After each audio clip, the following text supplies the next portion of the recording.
अस्सलामुअलैकुम स्टूडेंट्स, उम्मीद करता हूँ आप सब खैर खैरियत से होंगे। आज का जो हमारा टॉपिक है वो है लाइब्रेरीज़ एंड मॉड्यूल्स। इस वीडियो के अंदर हम लाइब्रेरीज़ और मॉड्यूल्स का जो कॉन्सेप्ट है पाइथन के अंदर उसे अंडरस्टैंड करने की कोशिश करेंगे। तो सबसे पहले इसे रीड आउट करते हैं। In Python libraries and modules are like a tool box. हमारे पास लाइब्रेरीज़ और मॉड्यूल्स किसकी एग्जाम्पल से बुक में कहा गया है? टूल बॉक्स की एग्जाम्पल से। लाइब्रेरीज़ हमारे पास सिमिलर हैं टूल बॉक्स के, और मॉड्यूल्स हमारे सिमिलर हैं टूल बॉक्स के अंदर मौजूद जितने भी हमारे पास टूल्स हैं वो एज ए मॉड्यूल वर्क करेंगे। तो अगर हमारे पास एक टूल बॉक्स है तो उसे हम लाइब्रेरी से सिमिलर कर रहे हैं। इसके अलावा उसके अंदर मौजूद जितने भी टूल्स हैं वो एज ए मॉड्यूल हम सिमिलर कर रहे हैं। तो आगे पढ़ते हैं। Tool box full of useful tools that help you solve different problems without having to build everything from scratch. Basically libraries और मॉड्यूल्स क्या हैं? बिल्ट इन कोड है। बिल्ट इन आपके पास डिफरेंट फंक्शनैलिटीज़ हैं जिन्हें आप यूज़ करेंगे, और आपको कोड स्क्रैच से नहीं लिखना पड़ रहा। आप सिंगल उस जो लाइब्रेरी होगी उसे कॉल करेंगे, उसके अंदर जो भी मॉड्यूल होगा या फंक्शन होगा उसे आप यूज़ करेंगे और अपना फीचर परफॉर्म कर लेंगे। जैसे हमारे पास मैथमेटिकल ऑपरेशंस हैं, एडिशन है, सब्ट्रैक्शन है, मल्टीप्लिकेशन है, डिवीजन है। तो इन सब को परफॉर्म करवाने के लिए आपको कोड लिखने की ज़रूरत नहीं है। आपको यहाँ पर एक लाइब्रेरी मिलती है जिसे हम numpy कहते हैं। आप numpy को इंपोर्ट करेंगे और उसके अंदर जितने भी मॉड्यूल्स हैं, जैसे कि आप numpy के अंदर जितने भी मॉड्यूल्स होंगे ऐड का, सब्ट्रैक्ट का, उनको आप लिखेंगे और उस ऑपरेशन को परफॉर्म कर देंगे।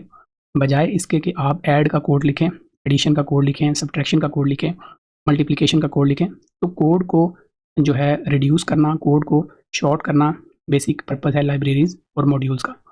तो ये ईज़नेस भी हमें प्रोवाइड करते हैं। तो आपने क्या कंसीडर करना है? लाइब्रेरीज़ हमारे पास सिमिलर हैं टूल बॉक्स के, या आप लाइब्रेरी को बुक की लाइब्रेरी जो हमारे पास होती है, बुक्स की लाइब्रेरी, उसके साथ कंसीडर करें। और जो मॉड्यूल है उसे आप एज ए बुक कंसीडर करें कि लाइब्रेरी के अंदर एक बुक है, उसे आप मॉड्यूल कह रहे हैं, और पूरी लाइब्रेरी को आप क्या कह रहे हैं? लाइब्रेरी। तो इनकी कुछ शॉर्ट सी डेफिनेशंस हैं, उन्हें भी लिख लेते हैं ताकि हमें इनका जो कॉन्सेप्ट है वो याद रहे। तो यहाँ पर हमारे पास जो लाइब्रेरी है वो क्या है? A library is a collection of modules। ये क्या है? बेसिकली collection of modules हैं that provide ready made code to perform different tasks easily। Basically libraries हमारे पास क्या हैं? collection of modules हैं। हमारे पास क्या परफॉर्म करती हैं? ये हमारे पास बेसिकली रेडीमेड कोड हमें प्रोवाइड करती हैं जो हमारे लिए डिफरेंट टास्क प्रोवाइड करते हैं, जैसे कि एडिशन, सब्ट्रैक्शन, मल्टीप्लिकेशन। तो इसकी मैंने एग्जांपल भी आपको दी थी। Example numpy which perform mathematical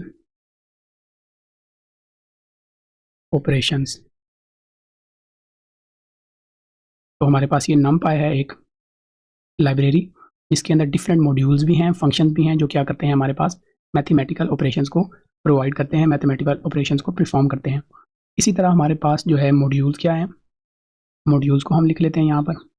modules हमारे पास एक सिंगल फाइल है, पाइथन की एक सिंगल फाइल है। बिल्ट इन मॉड्यूल्स भी हैं जो कि लाइब्रेरी के अंदर मौजूद होते हैं। इसके अलावा हम अपने मॉड्यूल्स भी बना सकते हैं, जैसे हम पाइथन के अंदर एक अलग से फाइल बनाते हैं, उसे भी हम मॉड्यूल कहते हैं। तो बेसिकली मॉड्यूल क्या है?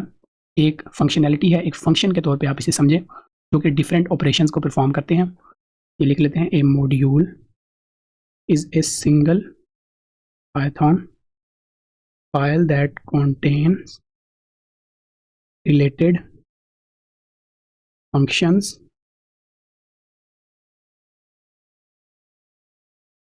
functions इसके पास होते हैं, क्लासेस होती हैं। क्लासेस क्या हैं? ये अगली क्लासेस के अंदर हम पढ़ेंगे। क्लासेस और वेरिएबल्स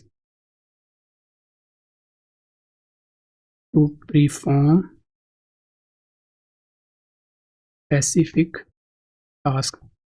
बेसिकली लाइब्रेरी मॉड्यूल्स क्या है? हमारे पास मॉड्यूल्स सिंगल फाइल है हमारे पास, वो बिल्ट इन भी हो सकती हैं। बिल्ट इन लाइब्रेरी जैसे मैंने आपको बताया है कि numpy है, numpy के अंदर जितने भी ऑपरेशंस होंगे उन्हें हम फंक्शन भी कह सकते हैं, मॉड्यूल्स भी कहते हैं। वो क्या करते हैं? बेसिकली हमारे पास डिफरेंट फंक्शनैलिटीज़ परफॉर्म करते हैं। उनके अंदर बिल्ट इन या हमने खुद खुद भी बना सकते हैं हम। मॉड्यूल्स क्या होती हैं, फंक्शंस भी होते हैं, क्लासेस होती हैं, वेरिएबल्स होते हैं, जो क्या करते हैं, स्पेसिफिक टास्क परफॉर्म करते हैं। फर्ज कर लें हमारे पास ऐड का मॉड्यूल है, तो उसके अंदर ऐड का फंक्शन होगा, उसके बाद कुछ वेरिएबल्स होंगे जो क्या परफॉर्म कर रहे होंगे, जिनके अंदर वैल्यूज स्टोर हो रही होंगी और उनके ऊपर फंक्शन लग रहा होगा।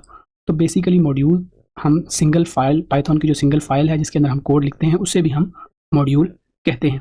तो ये था हमारे पास लाइब्रेरीज और मॉड्यूल्स का कॉन्सेप्ट। नेक्स्ट जो हमारा टॉपिक है, इसके अंदर हम समझते हैं कि लाइब्रेरीज को इंपोर्ट कैसे करना है, मॉड्यूल्स को कैसे इंपोर्ट करना है और उन्हें हमने यूज़ कैसे करना है। तो अब हम पढ़ेंगे इंपोर्टिंग एंड यूजिंग लाइब्रेरीज। तो इंपोर्टिंग क्या होता है, इसको हम देखेंगे। इसके अलावा जो लाइब्रेरीज का यूज़ है वो भी हम यहाँ पर देखेंगे। बेसिकली हमने यहाँ पर क्या कवर करना है, लाइब्रेरीज को हम इंपोर्ट कैसे करते हैं और इंपोर्ट करने का जो मकसद है वो क्या है। इसके अलावा लाइब्रेरीज को हम कैसे इस्तेमाल करते हैं, उनके फंक्शन को कैसे इस्तेमाल करते हैं, इन चीज़ों को हम इस वीडियो के अंदर देखेंगे।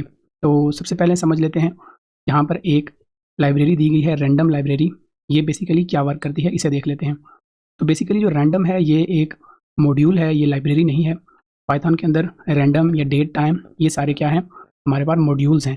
लेकिन यहाँ पर बुक में इन्हें लाइब्रेरी कहा गया है, क्योंकि ये यहाँ पर बुक में जो मेन पर्पज़ है राइटर का वो ये है कि आप जो स्टूडेंट हैं उन्हें ईजनेस प्रोवाइड की जाए। तो बजाय इसके कि वो डिफ़िकल्ट लाइब्रेरीज़ को यहाँ पे लिखते, उन्होंने यहाँ पर मॉड्यूल्स के नाम लिखे हैं जिन्हें उन्होंने लाइब्रेरी कहा है। यहाँ पर रैंडम जो है वो एक सिंगल फाइल होती है, तो इसलिए इसे हम मॉड्यूल कहते हैं। लेकिन हमने बुक के अकॉर्डिंग चलना है, तो बुक में इसे क्या कहा गया है, लाइब्रेरी। तो हमने इसे एज ए लाइब्रेरी ही यहाँ पर कंसीडर करना है। तो बेसिकली रैंडम लाइब्रेरी करती क्या है, रैंडम क्या करती है, हमें जो है डिफरेंट नंबर्स में से या डिफरेंट जो हमारे पास डेटा होता है उसमें से हमें रैंडमली कोई ना कोई इनपुट प्रोवाइड कर देती है। जैसे यहाँ पर 1 से लेकर 10 तक इसे जो है रेंज दी गई है।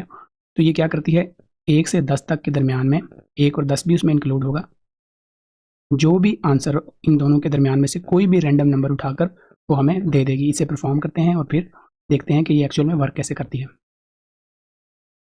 तो सबसे पहले हम इसे यहाँ पर इंपोर्ट करेंगे। इंपोर्ट का बेसिकली पर्पज़ क्या होता है, इंपोर्ट जब भी हमने कोई बिल्ट इन फीचर को, बिल्ट इन फंक्शनैलिटी को हमने अपने कोड के अंदर इस्तेमाल करना है, तो उनसे हमने इंपोर्ट करना है। या कोई भी एक्सटर्नल फाइल का कोड हमने अपनी इस फाइल के अंदर, किसी बाहर वाली फाइल का कोड इस फाइल के अंदर लिखना है। फर्ज कर ले यहाँ पर एक और फाइल है ग्रीड फाइल, तो यहाँ पर 2 फाइलें होंगी। तो अब इस ग्रीड फाइल का कोड इस क्लास 11 फाइल के कोड के अंदर लिखने के लिए मैं करूँगा इंपोर्ट ग्रीड। तो यहाँ पर ग्रीड का जितना भी कोड होगा वो क्लास 11 की फाइल के अंदर आ जाएगा। तो इंपोर्ट का बेसिकली पर्पज़ क्या है, एक्सटर्नल कोड को अपनी फाइल के अंदर यूज़ करना। हमने रैंडम को इंपोर्ट किया, उसके बाद हम क्या करते हैं, रैंडम डॉट, हम रैंडम का एक फंक्शन है उसे कहते हैं रैंड इंट, रैंडम इंटीजर। यानी कि फर्ज कर लें 1 से लेकर 10 तक हमें कोई भी रैंडम नंबर प्रोवाइड करो। तो ये क्या करेगा, बेसिकली इसके 2 वेरिएबल्स हैं, यहाँ पर 2 पैरामीटर्स हैं, सॉरी। पहला पैरामीटर हमारे पास होता है स्टार्ट और दूसरा स्टॉप।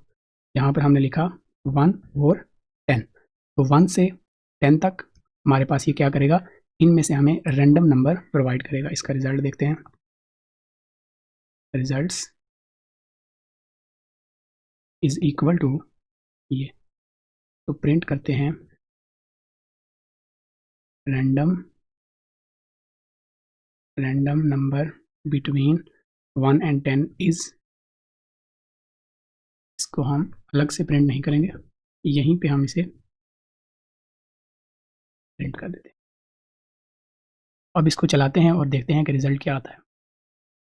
तो यहाँ पर देखें, random number between 1 and 10 is 2। अब दोबारा से इसे चलाते हैं, तो यहाँ पर 6 आ गया।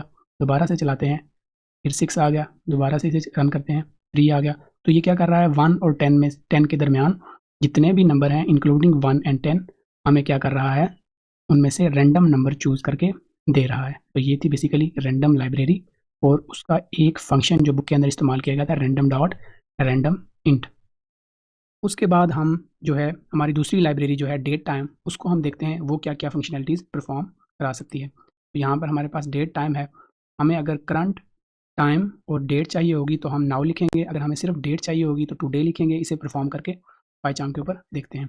तो सबसे पहले हम, चूँकि ये हमारा बिल्ट इन कोड है, तो इसे हम इंपोर्ट करेंगे अपने कोड के अंदर, इंपोर्ट डेट टाइम। तो यहाँ पर डेट टाइम हमारे पास इंपोर्ट हो गया। इसको इंपोर्ट करने के बाद हम इसे अब अपने कोड के अंदर यूज़ कर सकते हैं कहीं भी।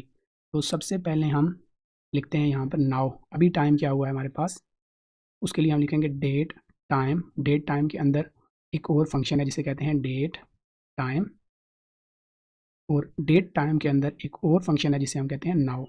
ये हम लिखेंगे। अब नाउ को देखते हैं, इस फंक्शन को देखते हैं प्रिंट करके कि इसके अंदर क्या वैल्यू आ रही है। Current date and time is, ये हमें बेसिकली डेट और टाइम है, सब कुछ जो है वो बताएगा।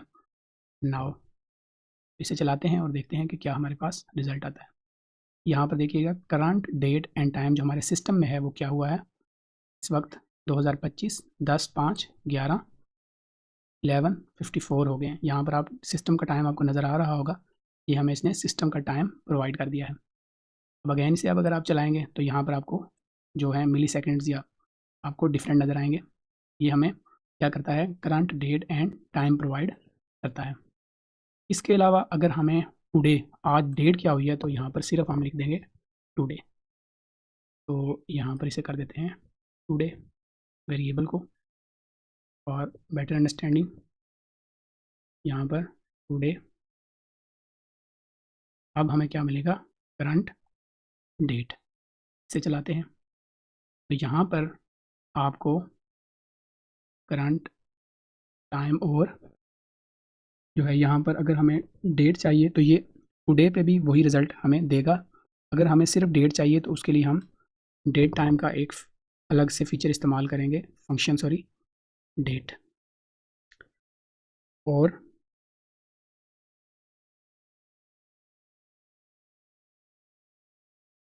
डॉट।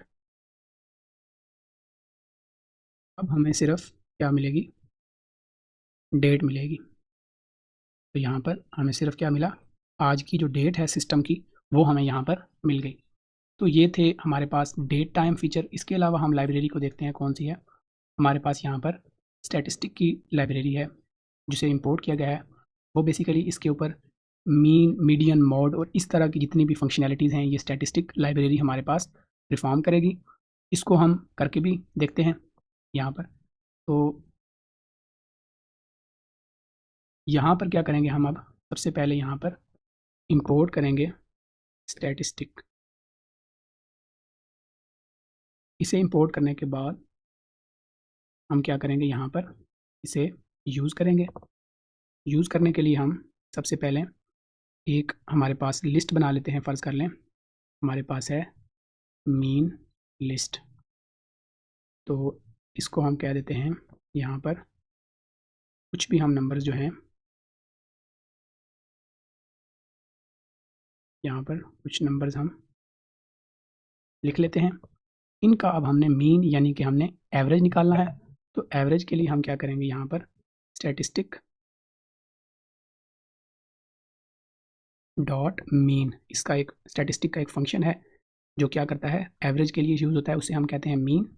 मीन लिस्ट को हम इसको दे देंगे और ये क्या करेगा, हमें एवीजी ऑफ द लिस्ट, यहाँ पर एक वेरिएबल डिक्लेयर कर दिया हमने। अब एवरेज ऑफ लिस्ट देखते हैं क्या है, जो हमने इसे प्रोवाइड की है उसको हम प्रिंट करवा लेते हैं। तो यहाँ पर the list, average of the list is क्या है, इसे चला के देखते हैं। तो यहाँ पर ये जो लिस्ट हमने प्रोवाइड की है इसका जो मीन या एवरेज है वो है 12.888। तो ये इसकी एवरेज निकली है। इसी तरह और भी बेशुमार लाइब्रेरीज़ हैं पाइथन के अंदर जो यहाँ पर यूज़ होती हैं और हमें बहुत सारी functionalities, built in functionalities provide करती हैं। तो यहाँ पर हमने लाइब्रेरीज़ की जो प्रैक्टिकल वर्क था उसे हमने परफॉर्म किया है।